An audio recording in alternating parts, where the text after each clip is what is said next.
राजकीय सिद्धांत, व्याख्या आणि व्याप्ती असं पहिल्या टॉपिकचं आपलं नाव आहे. आपल्याला त्याच्यापासून सुरुवात करायची आहे. पहिला प्रश्न समोर येतो ते म्हणजे राजकारण आणि राज्यशास्त्र. तर हे दोन शब्द आहेत, दोघांचे वेगवेगळे अर्थ आहेत. इंग्लिशमध्ये दोन वेगवेगळे पुन्हा शब्द आहेत, पॉलिटिक्स आणि पॉलिटिकल सायन्स. राजकारण म्हणजे पॉलिटिक्स आणि राज्यशास्त्र म्हणजे पॉलिटिकल सायन्स. दोघांच्या मधला एक साधा सरळ संबंध आपण जोडू शकतो की राजकारणाचा अभ्यास करणारं शास्त्र म्हणजे राज्यशास्त्र. आता मराठीमध्ये याला पहिल्यापासून राज्यशास्त्र हेच नाव आहे, पण इंग्लिशमध्ये सुरुवातीला त्याला पॉलिटिक्स म्हणायचे आणि आता पॉलिटिकल सायन्स म्हणतात. मग हे पॉलिटिक्स हे नाव कधी पडलं, कुणी दिलं, त्याच्यानंतर पॉलिटिक्सचं पॉलिटिकल सायन्स कसं झालं, याचा थोडक्यात इतिहास आपल्याला पाहायचा आहे. तर पॉलिटिक्स हे नाव आपल्या विषयाला दिलं ते अरिस्टॉटलने. अरिस्टॉटलची चर्चा आपण बरेच दिवसांपासून करतो आहोत. त्याच्या जन्माची, मृत्यूची, इसवी सन पूर्व, इसवी सन सगळी चर्चा बरीच केली आहे, त्यामुळे तुमच्या अरिस्टॉटल हे नाव चांगलंच लक्षात असेल. तर अरिस्टॉटलला फादर ऑफ पॉलिटिकल सायन्स, राज्यशास्त्राचा जनक असं मानलं जातं. अरिस्टॉटलनी राज्यशास्त्राची सुरुवात करून दिली. अरिस्टॉटलनी पॉलिटिक्स हे नाव त्याच्या पुस्तकाला दिलंय आणि मग त्यावरून ते विषयाला पण नाव पडलं.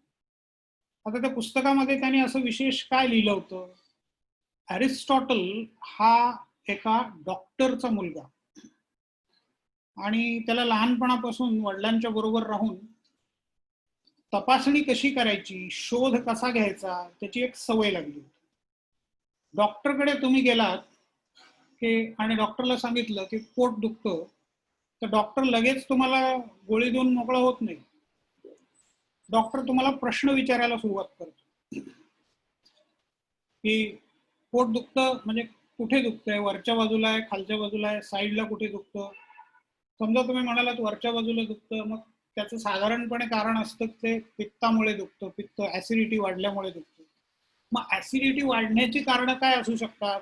तर तुम्ही बराच वेळ उपाशी राहिलेला आहात का, किंवा तिखट मसालेदार बरंच काही खाल्लंय का, किंवा तुम्हाला कसलं टेन्शन आहे का, कसला ताण आहे का, असे 50 प्रश्न डॉक्टर तुम्हाला विचारतात. त्याच्यातून त्यांचं समाधान जेव्हा होईल त्यावेळेला ते थांबतात आणि मग त्याप्रमाणे निदान करतात, डायग्नोसिस म्हणतो आपण त्याला, आणि त्या डायग्नोसिस प्रमाणे मग तुम्हाला ते औषध देतात. म्हणजे डॉक्टरची ही जी पद्धत आहे ही अरिस्टॉटलच्या मनामध्ये अगदी खोलवर लहानपणापासून रुजली होती. लहानपणी आपल्यावर जे संस्कार होतात ते नेहमी आयुष्यभर कायम राहतात. म्हणजे त्याच्यामध्ये फारसा कधी बदल होत नाही किंवा ते बदलणं खूप कठीण असतं. तर अरिस्टॉटलच्या मनावरती हे संस्कार झाले की कुठलीही गोष्ट तपासून घ्यायची, कुठल्याही गोष्टीचा सखोल शोध घ्यायचा. आजच्या रिसर्च मेथोडॉलॉजी नावाचा विषय आहे, संशोधन शास्त्र ज्याला म्हणतो आपण. हल्ली समाजशास्त्रामध्ये संशोधनाला महत्व खूप आलेलं आहे. तर त्या संशोधनामध्ये असंच होतं सगळं की पहिल्यांदा तुम्ही काहीतरी एक गृहीत धरता की भारतामध्ये उदाहरणार्थ स्त्रियांना राजकारणामध्ये फारसा रस नाही, असं तुम्ही तुमचं गृहीत धरलं. तुम्ही तुमचं असंच विधान केलं तर त्याला काही अर्थ राहणार नाही.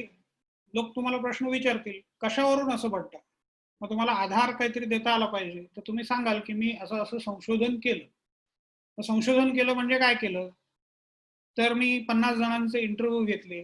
मग ते 50 जणांना तुम्ही निवडलं कसं, मग त्यात स्त्रियाच होत्या का पुरुष पण होते, लहान मुलं होती का मोठी माणसं होती, सुशिक्षित होते का अशिक्षित, ग्रामीण होते का शहरी, अनेक प्रश्न उपस्थित होतात. म्हणजे तुमचं संशोधन किती खरं आहे, किती चांगलं आहे, ते त्याच्यावरून ठरतं की तुम्ही किती विचारपूर्वक ते केलेलं आहे.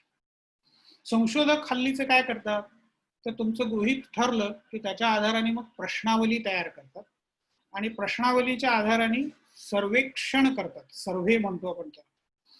मग हा सर्व्हे, त्याचं सॅम्पल निवडलं जातं, कोणाचा सर्वे घ्यायचा ते ठरवलं जातं. मग त्याच्यात काही वेळेला रॅन्डम सॅम्पलिंग असतं किंवा काही वेळेला स्ट्रॅटिफाईड सॅम्पलिंग असतं.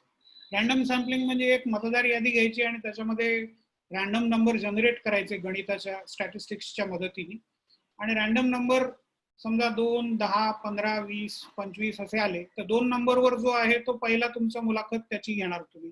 त्याच्यानंतर 5, 10, 15, 20 जे काही पुढचे नंबर आलेले असतील त्या मतदारांचे इंटरव्ह्यूज तुम्ही घेणार. याला रॅन्डम सॅम्पलिंग म्हणतात. स्ट्रॅटिफाईड म्हणजे मग तुम्ही ठरवणार की मला 25% स्त्रिया पाहिजेत, मग त्या 25% स्त्रियांमध्ये इतके टक्के वृद्ध, इतके टक्के मध्यम वयाचे, इतके तरुण, इतके सुशिक्षित, असं सगळं स्ट्रॅटिफिकेशन, स्तरीकरण करायचं आणि मग सॅम्पल निवडायचं आणि तेवढ्याच जणांना प्रश्न विचारायचे. प्रश्न विचारल्यानंतर ते काय झालं, डेटा कलेक्शन ही पहिली स्टेप झाली त्याची.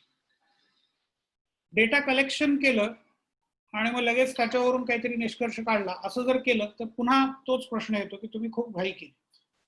मला एक उदाहरण नेहमी आठवतं. एक सर्व्हे मी घेतला होता, इलेक्शन सर्व्हेचं काम आम्ही केलं होतं. पुणे विद्यापीठातर्फे ते काम मिळालं होतं आपल्या कॉलेजसाठी. महाराष्ट्रातून बऱ्याच ठिकाणाहून, सर्व जिल्ह्यातून तो सर्व्हे कंडक्ट केला गेला होता. मुंबईचं काम आपल्याकडे दिलं होतं. आपले विद्यार्थी गेले, त्यांनी मुलाखती ते घेऊन आले, फॉर्म सबमिट केले. मी फॉर्म पुण्याला पाठवून दिले. पुण्यावरून त्यांना ते सर्व माहिती मिळाली, पुण्यामध्ये एकत्र झाली आणि मग त्यांना मुंबईचं जे डेटा कलेक्शन आहे त्याच्यामध्ये जरा काहीतरी विशेष दिसलं. आता हे विशेष काय होतं तर 50-50 लोकांच्याकडे जा असं प्रत्येकाला सांगितलं होतं, यादी दिलेली होती. तर जास्तीत जास्त मिळालेली संख्या होती 25 किंवा 30. 50 ते 50 सगळे मिळाले आहेत असं झालेलं नव्हतं, कारण मतदार यादींमधून ती रॅन्डम सॅम्पलिंग केलेलं होतं. तर काही जण घर बदलून गेले होते, काही जण वारले होते, काही जणांची नावं चुकीची होती, पत्ता बदललेला असेल, आणखीन काही असेल, काही घरात नव्हते, कुलूप होतं, काही जणांनी मुलाखत दिली नाही, काही जणांच्या बिल्डिंगमध्ये शिरता नाही आलं. म्हणजे 25 ते 30 लोक फक्त भेटले. मुंबईचं सॅम्पल मात्र 50 मिळालं. तर त्यांना शंका आली, याला काय म्हणतात, verification of data. Data collection झाल्यानंतर डेटा व्हेरीफाय करून द्यायचा. माहिती गोळा केली की माहितीचं तपासणी करायची की ती बरोबर आहे, चुकीची आहे. 1000 तऱ्हेने ती तपासणी करता येते. तर यांच्या सहज लक्षात आलं की हा काहीतरी गडबड दिसते. त्यांनी परत दोघांना पुण्यावरून पाठवलं आणि मग तेव्हा त्यांना समजलं की हार्डली 20 जणांचा इंटरव्ह्यू मिळतोय, 30 जण गायबच आहेत. म्हणजे त्यातले काही जण वारले आहेत, काही गाव सोडून गेलेत, मुंबई सोडून गेलेत, काही जणांनी मुलाखती दिल्या नाही आहेत किंवा देणार नाही म्हणून सांगितलं, काही जणांच्या सोसायटीमध्ये शिरता पण येत नाहीये. मग त्यांना समजलं की हा जो आधीचा डेटा होता तो घरी बसून तयार केलेला होता, व्हेरीफाय केलं त्यांनी. मग तो नव्याने जो डेटा आला तेवढाच त्याने घेतला, जुना डेटा होता तो काढून टाकला, मला फोन करून सांगितलं, मला त्यांची माफी मागावी लागली. तर हा गमतीचा भाग झाला, पुढचा वेगळा भाग झाला. पण डेटा कलेक्शन, त्याच्यानंतर डेटा व्हेरिफिकेशन. व्हेरिफिकेशन झाल्यानंतर मग आता हा डेटा खरा आहे, आता याचं क्लासिफिकेशन करायचं, वर्गीकरण करायचं. म्हणजे मग परत मगाशी आपण म्हटलं तसं स्त्री, पुरुष, वय, शिक्षण, आर्थिक स्थिती, कुठल्या भागातून आला आहे, कुठल्या गावातून, खेड्यातून आलाय का शहरातून आलाय, हे सगळं लक्षात घेऊन मग त्याचं क्लासिफिकेशन करायचं. क्लासिफिकेशन नंतर अनालिसिस, विश्लेषण करायचं आणि काही त्याच्यामध्ये पॅटर्न दिसत आहेत का, त्याच्यामध्ये काही असं एक सारखेपणा काही दिसतोय का, काही ट्रेंड दिसतोय का, हे सगळं पाहायचं. हे झाल्यानंतर तुमचा निष्कर्ष काढायचा, कन्क्लुजन काढायचं. म्हणजे data collection, data verification, data analysis आणि मग क्लासिफिकेशन, अनालिसिस आणि मग फायनली कन्क्लुजन. आणि मग ते कन्क्लुजन तुमच्या आधीच्या गृहीतकाशी किंवा हायपोथेसिस ज्याला म्हणतो आपण त्याच्याशी जुळतं आहे का ते पाहायचं. गृहीतक काय होतं की भारतातल्या स्त्रियांना राजकारणामध्ये रस नाही, आणि मग शेवटी कन्क्लुजन मध्ये तुम्ही काय म्हणाल की एवढ्या लोकांशी आम्ही चर्चा केली आणि इतक्या टक्क्या लोकांचं मत असं आहे की ते या गृहीतकाशी सहमत आहे, आणि त्याची कारणं 1 2 3 4 याप्रमाणे आहेत.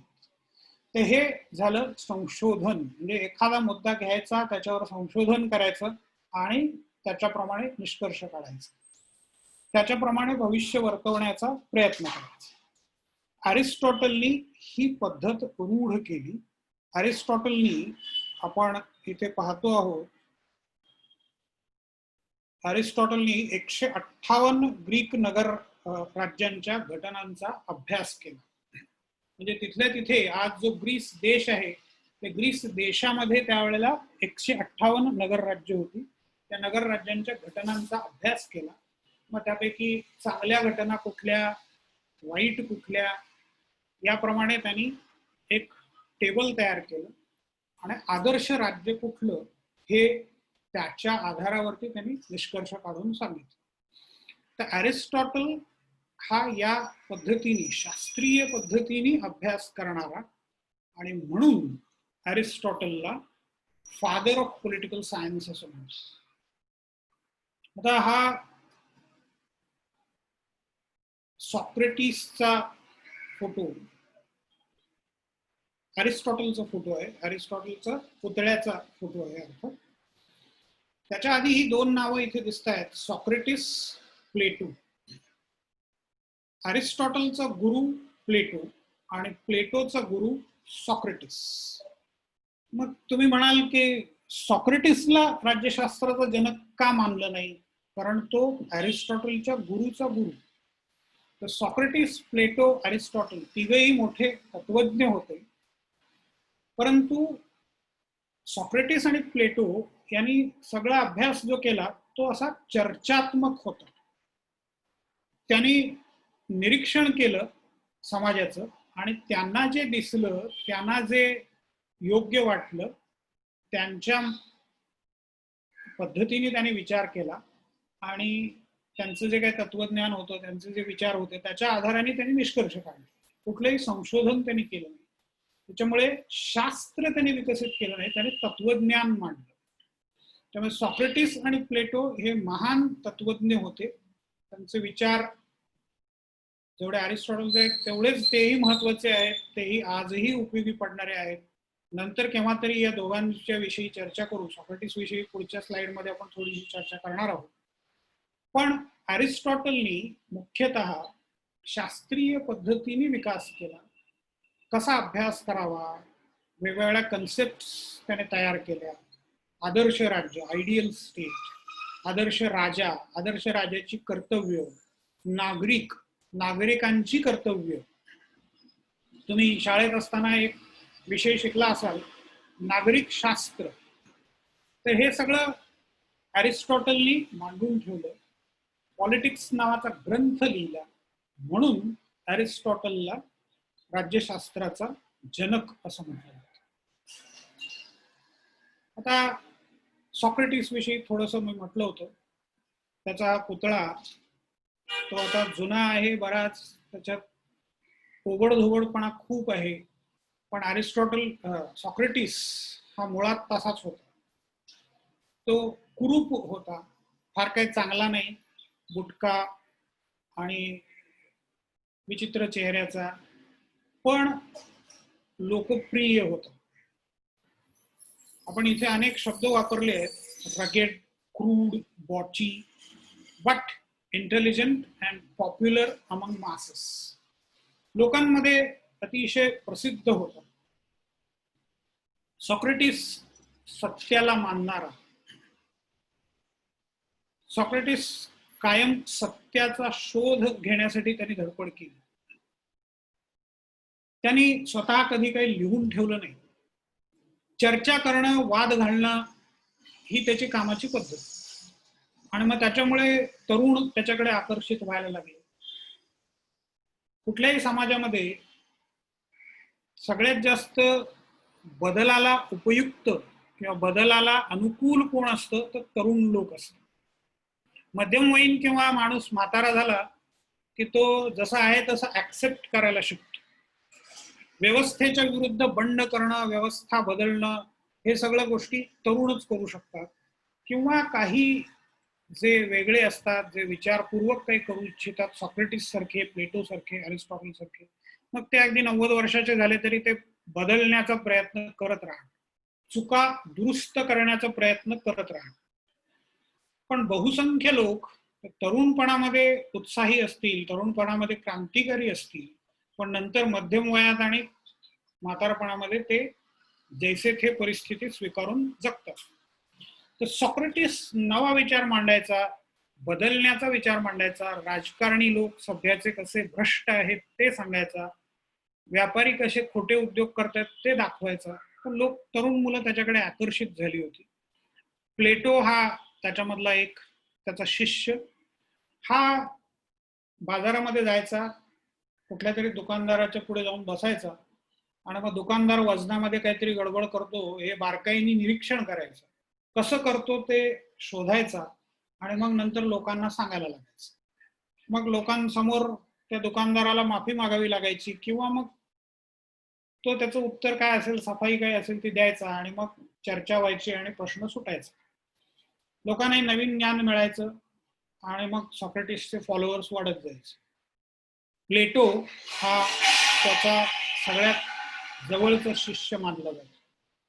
सगळ्यात जास्त प्लेटोवरती त्याचा विश्वास होता. पुढची स्लाइड आहे ते डेप्थ ऑफ सॉक्रेटिस. सॉक्रेटिस लोकांमध्ये प्रिय होता, पण राजकारण्यांना त्याची भीती वाटत होती. कुठल्याही जगातला कुठलाही राजकारणी असेल तर त्याला कोणाची भीती जास्त वाटते? संघटित किंवा संघटना बांधू शकणाऱ्या माणसाची भीती वाटते. सॉक्रेटिसचा हेतू कुठली संघटना बांधणं किंवा सत्ता मिळवणं हे नव्हतं, पण त्याच्या मागे लोक यायला लागलेले होते. राजकारण्यांना शंका ही की आज त्याच्या मनामध्ये सत्तेची आकांक्षा नाहीये, उद्या निर्माण होईल तर तो आहे त्या लोकांना घेऊन आपल्या विरुद्ध बंड करून उठू शकेल.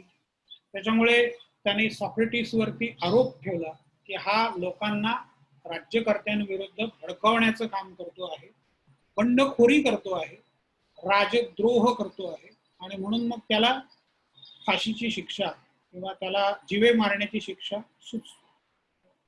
दिली गेली. आता हे जे चित्र आहे, हे जे पेंटिंग आहे, त्याला तुरुंगात ठेवलंय आणि तो जो लाल ड्रेस घातलेला हा माणूस आहे तो त्याला विषाचा प्याला देतोय. याच्यामध्ये विष आहे आणि इकडे सॉक्रेटिस उभा आहे आणि त्याचा हात बघा तुम्ही, इंडिकेट काय करतोय, हे लोक सगळे त्याचे शिष्य आहेत. हा दुःखाने रडतोय, इकडे काही जण उभे आहेत, हा मान खाली घालून बसलेला आहे. हा प्लेटो आहे असं बऱ्याच जणांचं म्हणणं आहे, निश्चितपणे सांगता येत नाही, जुनं पेंटिंग आहे. आणि हा तत्वज्ञान काहीतरी सांगतोय लोकांना. लोकांनी त्यावेळेला त्याला विचारलं होतं की तुरुंग फोडून आम्ही तुला पळवून नेऊ, तर सॉक्रेटिसचं त्याला उत्तर होतं की मी कायदा मोडणार नाही. आयुष्यभर मी सगळ्यांना शिकवलं की कायदा मोडू नका, आणि आज कायद्यानुसार मला शिक्षा दिलेली आहे, ते चुकीचं आहे बरोबर आहे माहिती नाही, पण कायद्यानुसार बरोबर आहे, तर मला ती शिक्षा मान्य करून ती स्वीकारली पाहिजे आणि मी विष घेणार. तर त्यामुळे यालाही दुःख होते, यांनी आनंदामध्ये शांतपणे ते घेतलं आणि मग त्याचा काही काळानंतर मृत्यू झाला. द डेथ ऑफ सॉक्रेटिस असं त्याला म्हणलं होतं, त्या पेंटिंगला त्यांनी नाव दिलं. तर सॉक्रेटिसचा मृत्यू झाला. त्याच्यानंतर प्लेटो, मगाशी मी सांगितलं तुम्हाला की सॉक्रेटिस आणि प्लेटो बद्दल आपण केव्हा तरी आणखीन एकदा वेळ मिळेल तसं बोलू. प्लेटो हा सॉक्रेटिसचा शिष्य.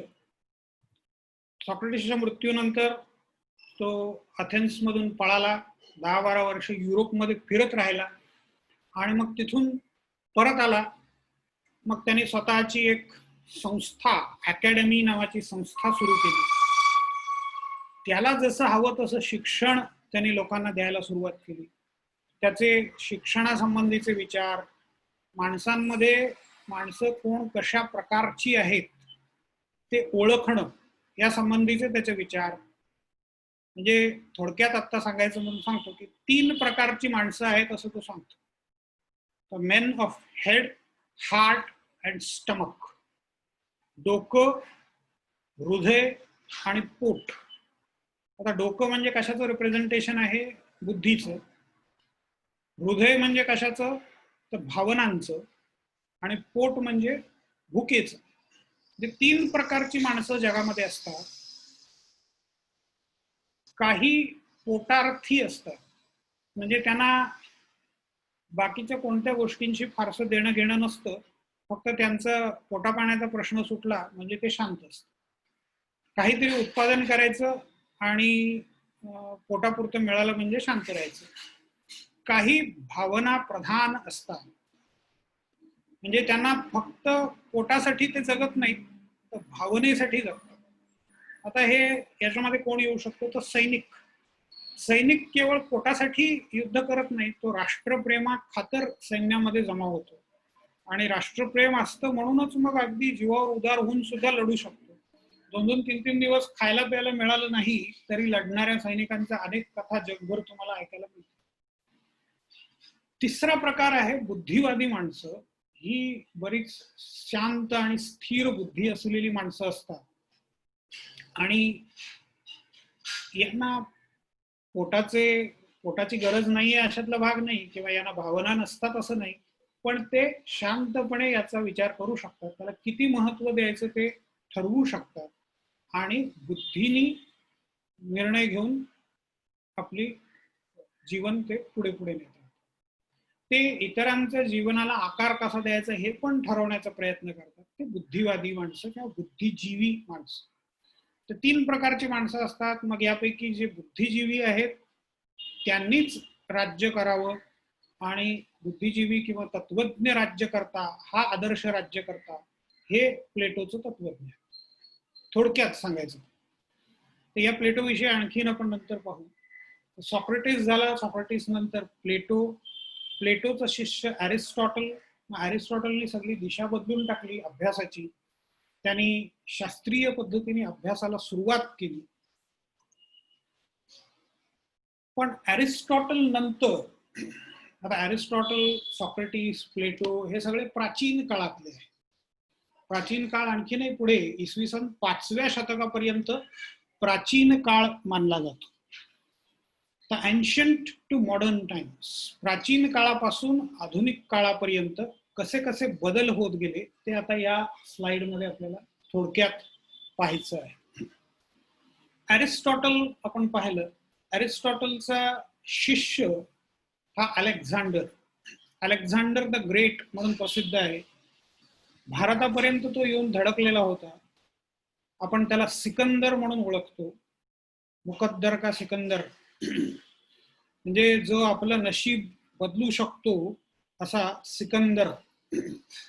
हा अलेक्झांडर हा अरिस्टॉटलचा शिष्य, पण त्याने अरिस्टॉटलचे सगळे विचार धुळीला मिळवले. अरिस्टॉटलला सगळ्यात प्रिय काय होतं तर नगर राज्य. अरिस्टॉटलला सरळ साधं आयुष्य हवं होतं, नगर राज्यांचं आयुष्य हवं होतं. त्याच्यानुसार मोठं राज्य झालं की त्याच्यामध्ये अव्यवस्था होते आणि मग गोंधळ निर्माण होतो, त्यामुळे त्याला ते नको होतं. पण अलेक्झांडरनी नगर राज्यांची व्यवस्था मोडीत काढली आणि एम्पायर उभं करायला सुरुवात केली. साम्राज्य, त्याला जगाचा सम्राट व्हायचं होतं. तर अलेक्झांडरनी ग्रीसपासूनच सुरुवात केली आणि मग तो पूर्वेला येत गेला. आफ्रिकेचा उत्तर भाग, आशिया, अशा 3 खंडांमध्ये त्याचं साम्राज्य पसरलेलं होतं. भारतातून त्याला आणखीन पुढेही जायचं होतं. पुरू राजाची कथा तुम्ही ऐकली असेल, आठवत असेल तुम्हाला, की पुरू राजा त्याने त्याला विरोध केला, त्याचा पराभव झाला. पण मग पुरूवरती अलेक्झांडर खुश झाला आणि त्याने त्याला प्रशासक म्हणून नेमलं की तूच आता कारभार पाहायचा आहे, पण आता स्वतंत्र राजा असणार नाहीस, तर अलेक्झांडरचा प्रतिनिधी म्हणून तू काम करशील. तिथून पुढे त्याला चीनमध्ये पण जायचं होतं, आणखीन पुढे जायचं होतं, पण त्याच्या सैन्याने नकार दिला, ते थकलेलं होतं. मला वाटतं धर्मेंद्रचा एक हिंदी पिक्चर आहे अलेक्झांडर वरती, तो जर युट्यूब वरती पाहायला मिळाला तर बघा, मलाही मिळाला मी लिंक तुम्हाला देईन. त्याच्यामध्ये तुम्हाला ही सगळी स्टोरी त्याची पाहायला मिळेल. तर हा अलेक्झांडर याने अरिस्टॉटलचं हे सगळं स्वप्न वगैरे धुळीला मिळवलं, अभ्यास वगैरे सगळं मागे पडायला सुरुवात झाली, आणि तिथून मग पुढे आणखीन हेच अलेक्झांडरच जे व्यवस्था आहे ती रोमनांनी पुढे नेली. त्यांनी रोमन एम्पायर स्थापन केलं, रोमन साम्राज्य. इटली हा ग्रीसच्या जवळचा देश आणि इटलीची राजधानी रोम. तर रोम मध्ये यांचं प्रमुख कार्यालय होतं, त्यामुळे त्याला रोमन एम्पायर, रोमन साम्राज्य असं म्हटलं गेलं. आता हे रोमन्स इसवी सन 5व्या शतकापर्यंत प्रभावी होते, पण त्याच्या आधीच इसवी सनाच्या अगदी पहिल्या शतकापासून ख्रिश्चियनिटीचा उदय व्हायला सुरुवात झाली. जीजसचा जन्म आपण बघितलं, इसवी सन पूर्व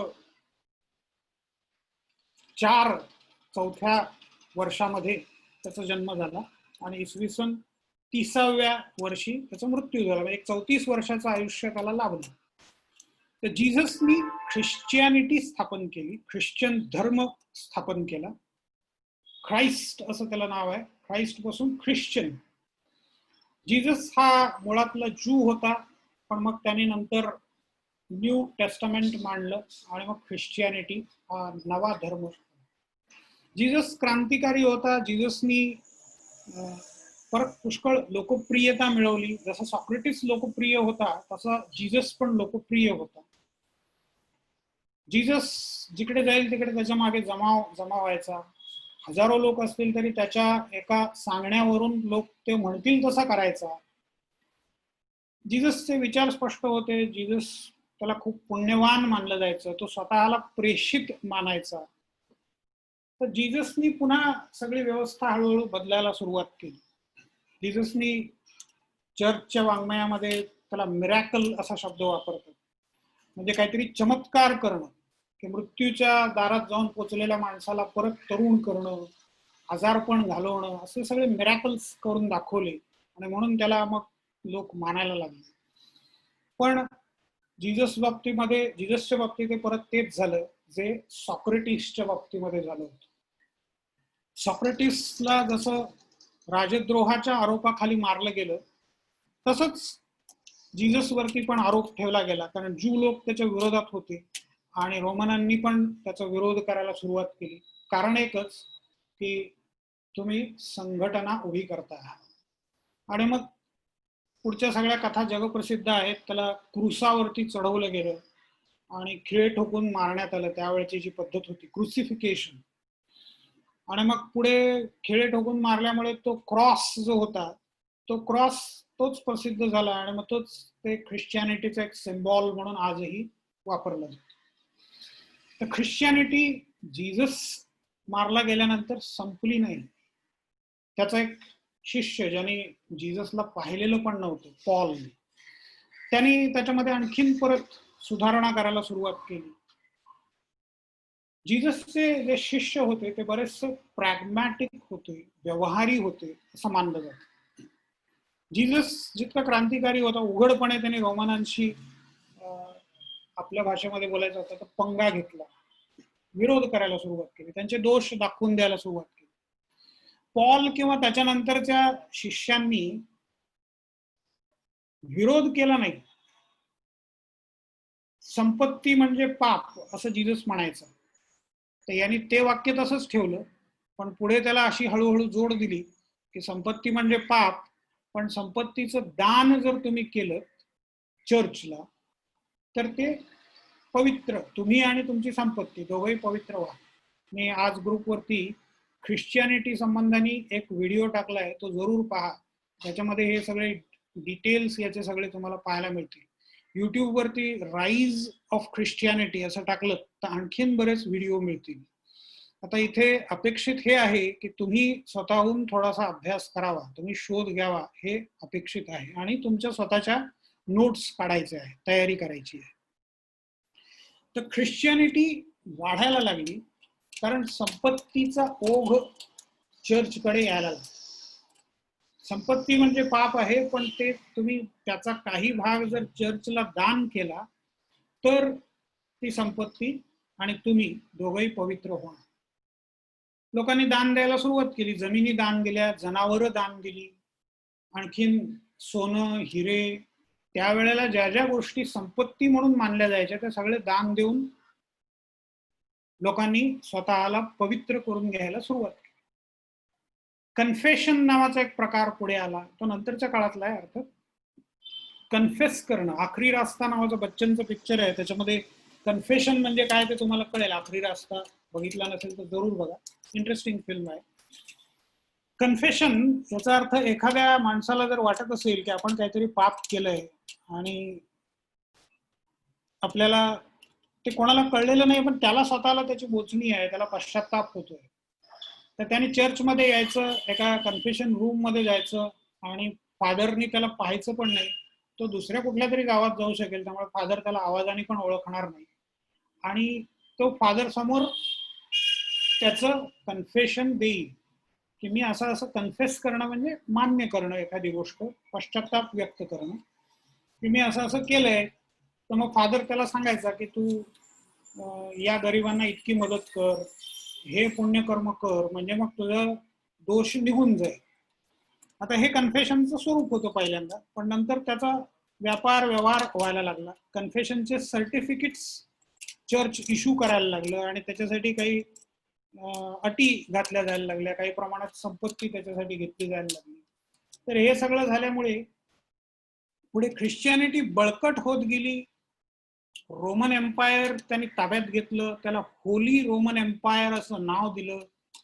पण मग अरिस्टॉटलचं एक वाक्य आहे, ते नंतर आपण पुन्हा एकदा तेव्हा पुन्हा या संदर्भात पाहणार आहोत आणखी खोलामध्ये जाऊन.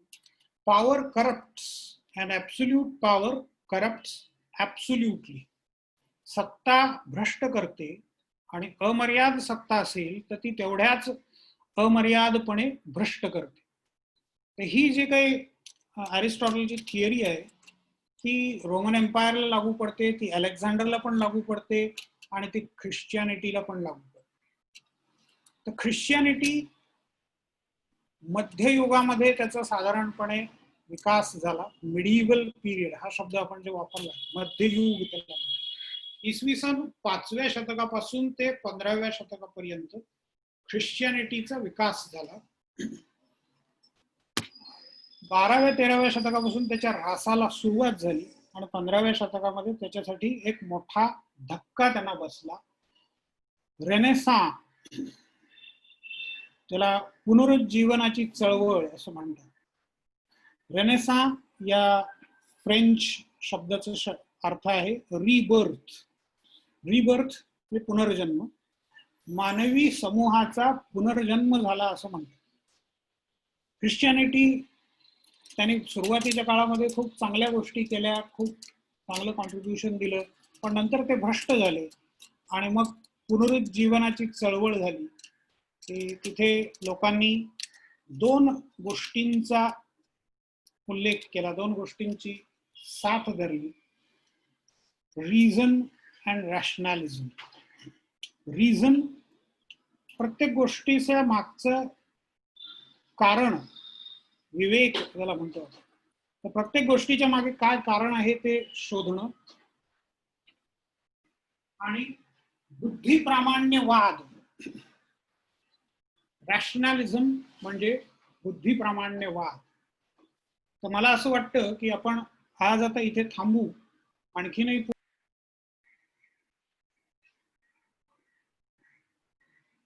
काही प्रश्न मी सकाळपासून तुम्हाला विचारले होते. पहिला प्रश्न विचारला होता की तुम्हाला कोणत्या प्रकारच्या बातम्या वाचायला सर्वाधिक आवडते. त्याचे रिझल्ट्स बघा तुम्हाला इथे दिसत आहे. म्हणजे राजकारणावरती सगळ्यांनी भर अधिक दिलेला दिसतो. ते गल्लीपासून जागतिक पातळीपर्यंत राजकारण यावर 46% लोकांना वाचायला आवडतं. म्हणजे संगीत, कला, चित्रपट, क्रिकेट, इतर खेळ, अर्थकारणाला सगळ्यात कमी रिस्पॉन्स आपला दिसतोय. साधारणपणे 72 वोट्स आहेत. हे 72 वोट्स म्हणजे तुमचे 42 त्यातले कमी असतील आणखीन, पण TYBAचे पण त्याच्यामध्ये येतात, आणखीन काही ग्रुप्समध्ये आहे. ओव्हरऑल साधारणपणे चित्र असं दिसतं की 46% लोकांना राजकारणाविषयी वाचायला आवडतं. म्हणजे राजकारणाचं महत्व काय हे सांगण्यासाठीच हे वेगवेगळे प्रश्न मी तुम्हाला विचारले होते. आता राजकारणामध्ये रस आहे तर त्याच्यात सर्वाधिक कुठल्या पातळीवरच्या राजकारणामध्ये रस आहे? आता इथे दिसत आहे ते राष्ट्रीय आणि आंतरराष्ट्रीय पातळीवरचं राजकारण याच्यामध्ये जास्त रस आहे असं लोक म्हणतात बहुतेक. आंतरराष्ट्रीय राजकारणाविषयी रस असणं हे साहजिक आहे. आणि युरोप, अमेरिका याच्यामध्ये काय चाललंय, आंतरराष्ट्रीय याचा अर्थ आफ्रिकेमध्ये काय चाललंय किंवा आणखीन अरबस्थानामध्ये काय चाललं किंवा कुठल्या तरी दक्षिण अमेरिकेतल्या मागास देशात काय चाललं याच्याविषयी फारसा इंटरेस्ट लोकांना नसतो. तो अमेरिका आणि युरोपमध्ये काय चाललंय याच्याविषयी असतो. त्याच्यानंतर पुढचा प्रश्न होता, खालीलपैकी कोणते विधान अधिक बरोबर आहे? आता इथे थोडीशी गडबड मला दिसते आहे आणि याच्यावरच थोडीशी चर्चा करायची आहे मला. की प्रश्न असा आहे की राजकारणाच्या आधारावर अर्थकारण चालते, अर्थकारणाच्या आधारावर राजकारण चालतं, आणि राजकारण आणि अर्थकारण ही दोन्ही पूर्णपणे वेगळी क्षेत्र आहेत, त्यांचा एकमेकांशी काही संबंध नाही. 64% लोकांना हे शेवटचं विधान बरोबर वाटतं, पण ते फॅक्च्युअली बघायला गेलं तर चुकीचं आहे. अर्थकारण आणि राजकारण यांचा दोघांचा एकमेकांशी निश्चित संबंध आहे. ते एकमेकांवर प्रभाव टाकतात आणि सर्वात जास्त प्रभाव अर्थातच राजकारणाचा अर्थकारणावरती पडतो. अर्थकारण जे चालतं ते राजकारणाच्या आधाराने चालतं. शेअर मार्केट कोसळतं म्हणजे एखादं सरकार बदललं तर सरकार आपल्या बाजूचं आहे असं मार्केटला वाटलं म्हणून मग शेअर मार्केट वाढतं. सरकार एखादं चांगलं सरकार वाटत असेल तर ते पडलं तर शेअर मार्केट कोसळतं. म्हणजे अर्थकारणाच्या राजकारणाच्या आधारावरती अर्थकारण चालतं. बँकांचे नियम कोण ठरवतं?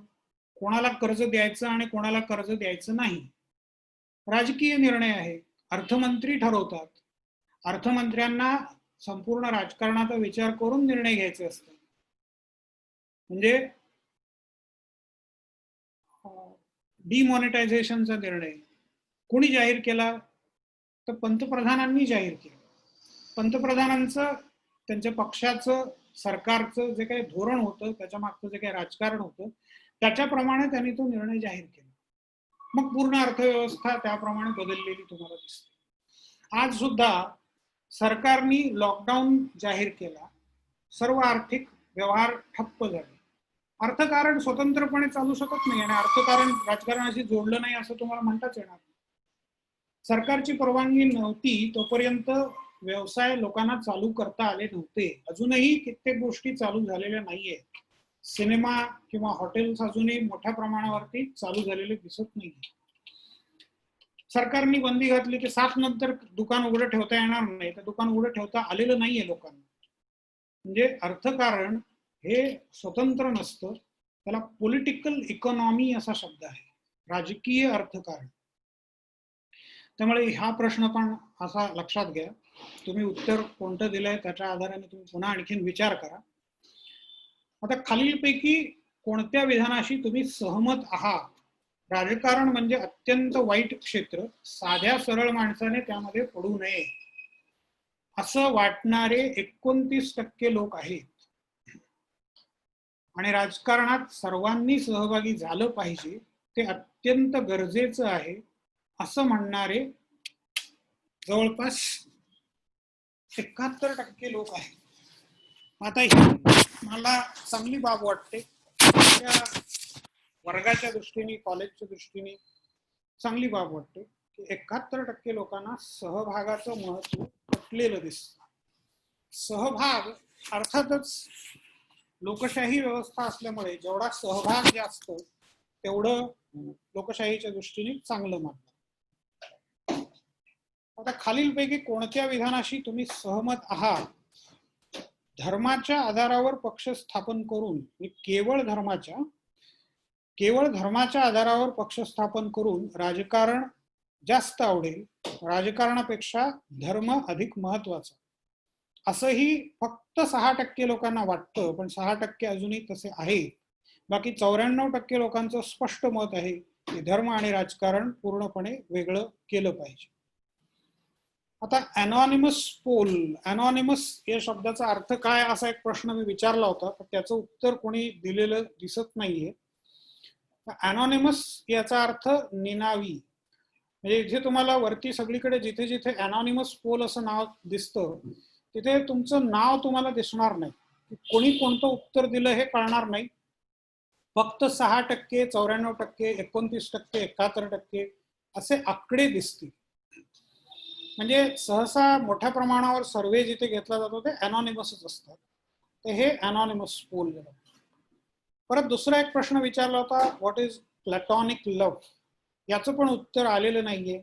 तर हे मी आत्ता सांगत बसत नाही, कारण हे थोडंसं विस्ताराने सांगावं लागेल. हे तुम्ही शोधण्याचा भाग आहे आणि शोधण्यामध्ये जी मजा आहे ती वेगळीच आहे. तर which is more preferable, desirable, suitable in case of online teaching. आता हे विषयाला सोडून थोडेसे प्रश्न आहेत, पण आपल्या आत्ताच्या परिस्थितीशी जोडलेले असे प्रश्न आहेत. आपण आत्ता जे करतो आहोत तर दोन्ही थोडंसं मिक्सचर आपण करतो आहोत त्याचं. पण 44% लोकांना साधारणपणे असं वाटतं की क्विज घेणं, reading material, movies, videos, self study आणि वीकली मग एखादं लेक्चर ठेवून त्याच्यामध्ये चर्चा करणं. आपल्या युनिव्हर्सिटीचं पण म्हणणं तेच आहे की या वेगवेगळ्या पद्धतीने तुम्ही ऑनलाईन टीचिंग करा. पण आपल्याकडे सर्वेमध्ये आपल्याला असं दिसतं, अर्थात वोट्स खूप कमी आहेत, 16च वोट्स आहेत, की एक फिक्स टाइम टेबल असावं आणि डेली लेक्चर्स असावी, त्याच्यामध्ये शिक्षकांनी सांगावं आणि थोडंफार डिस्कशन व्हावं. तर मला स्वतःला दुसरा पर्याय जास्त योग्य वाटतो. सतत लेक्चर घेत बसण्यापेक्षा या पद्धतीने सेल्फ स्टडीच्या मार्गाने जाणं जास्त योग्य वाटतं. पण अर्थातच आपण आपल्या टाइम टेबल प्रमाणे लेक्चर घेणारच आहोत. आता एक जनरल नॉलेजचा प्रश्न टाकला होता. मी हे प्रश्न या प्रकारचे टाकत राहीन. आपले 42 मेंबर्स आहेत, तर प्रत्येक प्रश्नाला किमान 42 उत्तरं तरी मिळाली पाहिजे.